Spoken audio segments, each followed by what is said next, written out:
तो हमने question number 5 drop किया था. This is lesson number 9, air and water, and the question is question number 5, explain water cycle and draw it's diagram. Water cycle को आप explain कीजिए कि water cycle क्या होता है और इसका डायग्राम ड्रॉ कीजिए. तो हम सिंपल मीनिंग अंडरस्टैंड करेंगे वाटर साइकिल का कि वाटर साइकिल क्या होता है. The process by which water keeps changing its state in nature is called water cycle. Process means प्रक्रिया, वो प्रोसेस by which जिससे पानी keeps changing चेंज करता रहता है. keeps changing का मतलब है चेंज करता रहता है. its state अपनी स्टेट, अपनी दशा. पानी जिस प्रोसेस से अपनी स्टेट चेंज करता रहता है इन नेचर, नेचर का मतलब है प्रकृति में, आपके घर में या किसी खास जगह पर नहीं, पूरी प्रकृति में पानी जिस प्रोसेस से अपनी स्टेट को चेंज करता रहता है इज कॉल्ड वाटर साइकिल. इसको वाटर साइकिल कहते हैं. स्टेट कैसे चेंज करता है कि कभी वो बर्फ बन जाता है, कभी वो पानी बन जाता है, कभी उसकी वाटर वेपर बन जाती है. तो कब वाटर वेपर बनती है, कब वो वापस बर्फ बनता है, कब वो वापस पानी बनता है, तो ये हम एक डायग्राम की हेल्प से देखेंगे और समझेंगे. तो आओ इस क्वेश्चन के नीचे आपको डायग्राम बनाना है, तो मैं आपको डायग्राम बनाना सिखाती हूँ. मैं आपको आज इस वीडियो के लिंक के साथ साथ 2 लिंक और भेजूंगी. आप उन सभी वीडियोस को ध्यान से देखो, और जो बच्चा जिस भी लेवल पे अच्छे से अच्छा डायग्राम बना सकता है तो वो उसको बनाएगा. आप अपनी मर्जी से किसी भी तरह से डायग्राम बना सकते हो, उसमें कॉन्सेप्ट ठीक होना चाहिए और उस पर लेबलिंग जरूर करनी है, मतलब कि नाम जरूर लिखने हैं कि आप उसमें क्या कर रहे हो. तो आओ हम स्टार्ट करते हैं. पहले तो सबसे पहले हम माउंटेन्स बनाएंगे.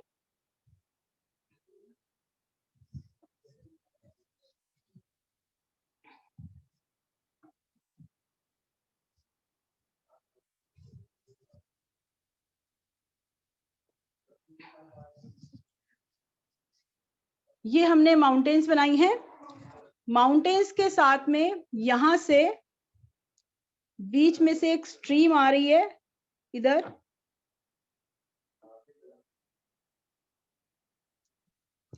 तो यहां पर हम स्ट्रीम बनाएंगे.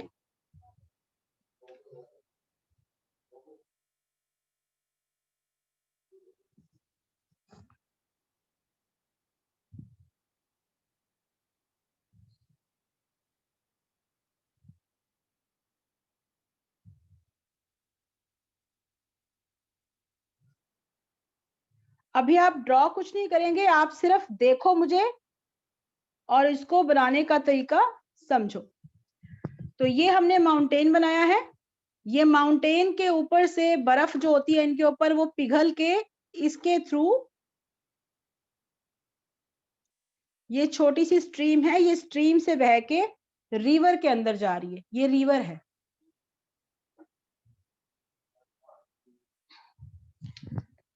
तो यहाँ पर हम किसी गोल ढक्कन से या किसी चीज से बनाएंगे सन.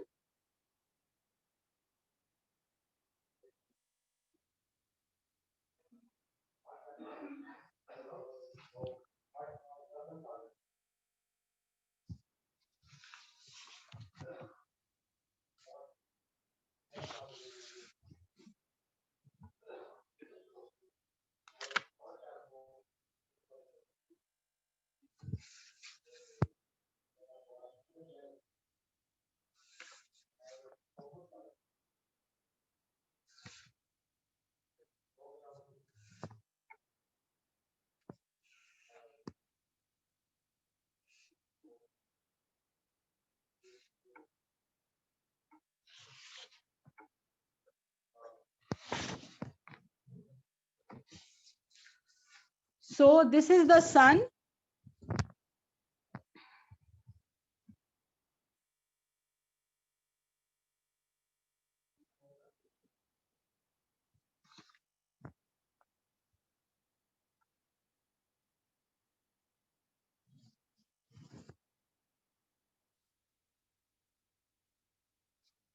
सो दीज आर द क्लाउड्स, ये क्लाउड्स बनाए हैं मैंने। मैं आपको इनके नेम्स लिखकर दिखा देती हूँ। ये सन है,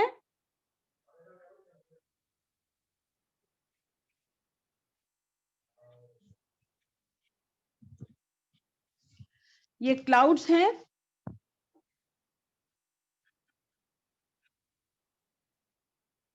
ये माउंटेन्स हैं, ये स्ट्रीम है, और ये रिवर है।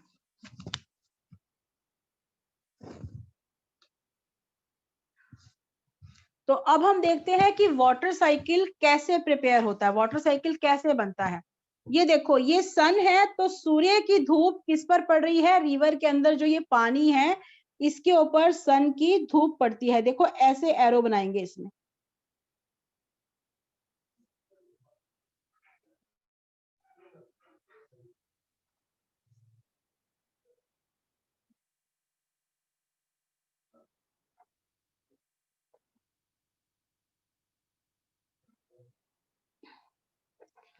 जब सूर्य की धूप रिवर के अंदर पानी पर पड़ी तो धूप की गर्मी से, सन की हीट से पानी सूखना शुरू हो गया, पानी इवेपोरेट होना शुरू हो गया। तो यहां पर कौन सा प्रोसेस होगा? इवेपोरेशन। यहां लिखेंगे छोटा सा इवेपोरेशन। जब सूर्य की गर्मी रिवर पर पड़ती है तो रिवर का पानी इवेपोरेट होना शुरू हो जाता है। तो इवेपोरेट से इस पानी की क्या बन जाती है? पानी की भाप, वाटर वेपर। तो वाटर वेपर जो होती है वो बहुत हल्की होती है, तो पानी की भाप जो है ऊपर जाकर हवा में मिक्स हो जाती है, ऐसे ऊपर जाती है। तो पानी की भाप कैसे जाएगी? इस तरह से ऊपर की तरफ।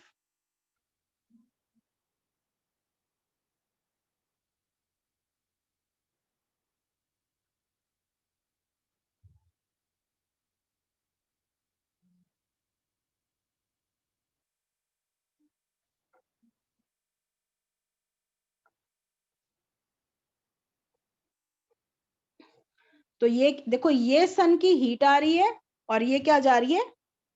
Water vapour. तो यहां पर हम लिखेंगे वाटर वेपर।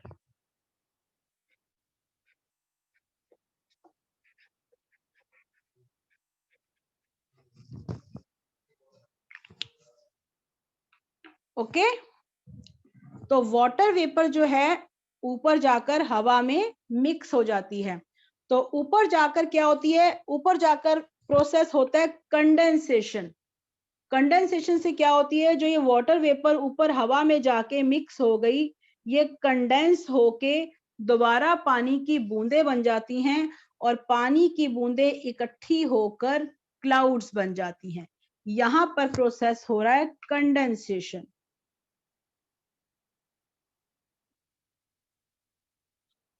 कंडेंसेशन कैसे हो रहा है? ये वाटर वेपर ऊपर जाके एयर में मिक्स हो गई। कंडेंसेशन क्या होता है? वाटर वेपर का वापस पानी में बदल जाना। तो जो पानी की बूंदें होती हैं ये मिलके क्लाउड्स बना देती हैं सारे। जब ये वाटर वेपर यहाँ की हवा में सारी मिल गई तो ये कंडेंस होकर क्लाउड्स बना देती है। और यही पानी की बूंदें जब भारी हो जाती हैं, जब हैवी हो जाती हैं, तो ये दोबारा से बारिश बनकर पहाड़ों पर और धरती पर बरस जाती हैं। कंडेंसेशन होगी, पानी की बूंदें बन गई, क्लाउड्स बन गए उनके। जब ये क्लाउड्स बहुत हैवी हो जाते हैं तो इनसे बारिश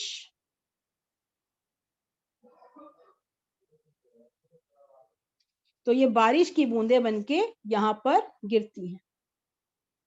इस तरह से बारिश होती है। आप इसको इस तरह से भी बना सकते हो, पानी की बूंदें भी बना सकते हो, इस तरह से वाटर ड्रॉप्स भी बना सकते हो आप।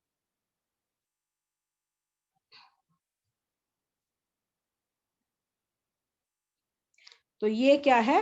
रेन। This is rain.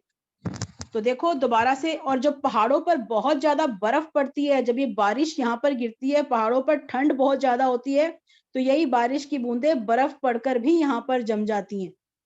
जब पहाड़ों पर बर्फ पड़ती है तो ये बर्फ बनकर गिरती है यहाँ पर।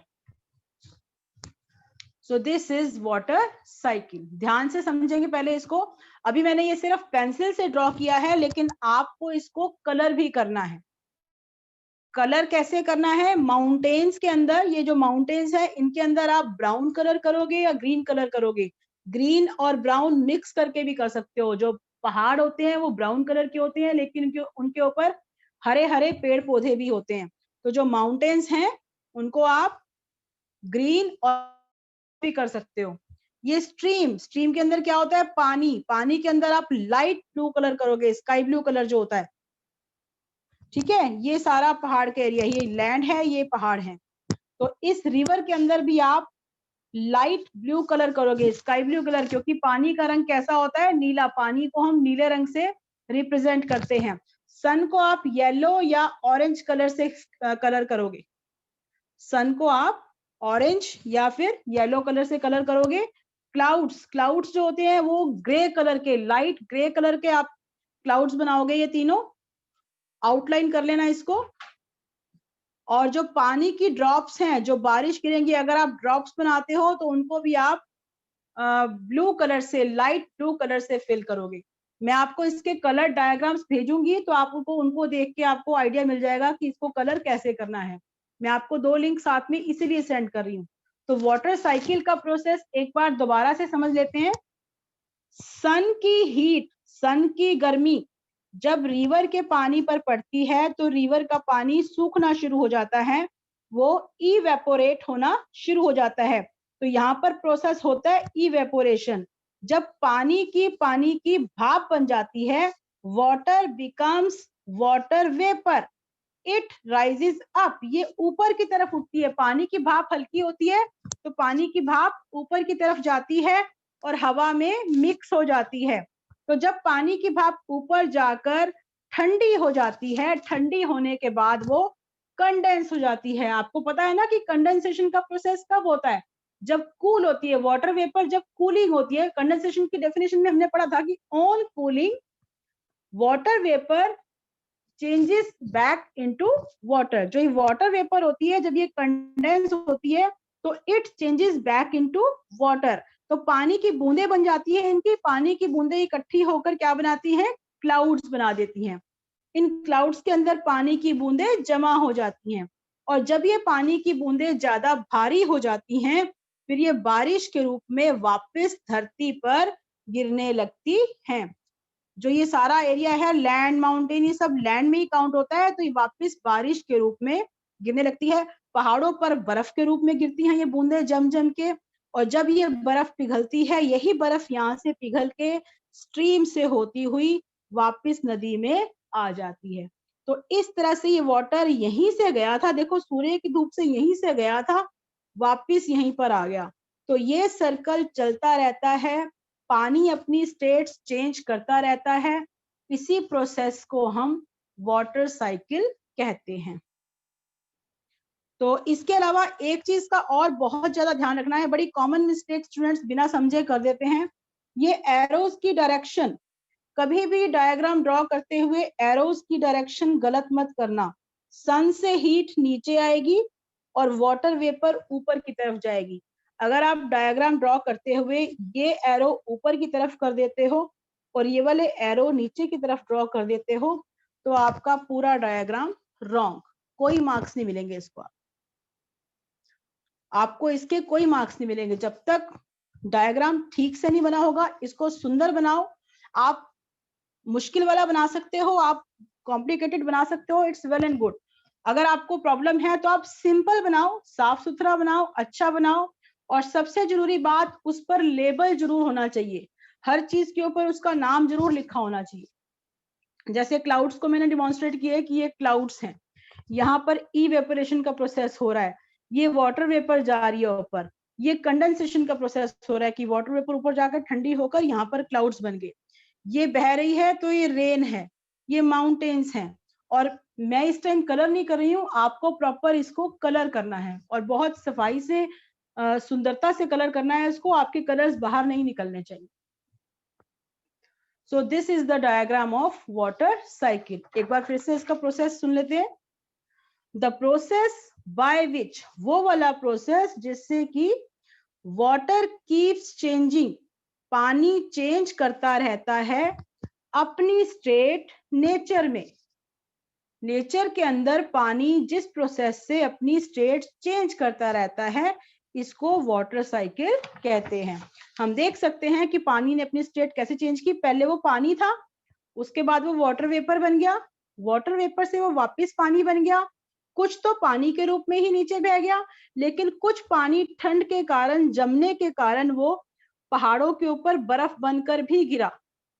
वो सॉलिड से पहले गैस बना, गैस से वापस लिक्विड बना, सॉरी लिक्विड से पहले गैस बना, लिक्विड था ये, लिक्विड से पहले गर्म होकर वो गैस बना, गैस के बाद वो कंडेंस होकर वापस लिक्विड बन गया। तो कुछ तो लिक्विड के रूप में नीचे गिर गया और कुछ सॉलिड बनकर पहाड़ों के ऊपर गिर गया। तो जब गर्मी पड़ती है, पहाड़ों पर ये बर्फ पड़ी होती है, पहाड़ों पर जो ये बर्फ पड़ी होती है, गर्मी के कारण ये बर्फ पिघलती है, यही बर्फ पिघलकर इन छोटी छोटी स्ट्रीम्स की हेल्प से, स्ट्रीम से होती हुई वापस बड़ी रिवर्स में आ जाती है और सीज में भी आ जाती है, ओशंस में भी आ जाती है। So this is the diagram of water cycle.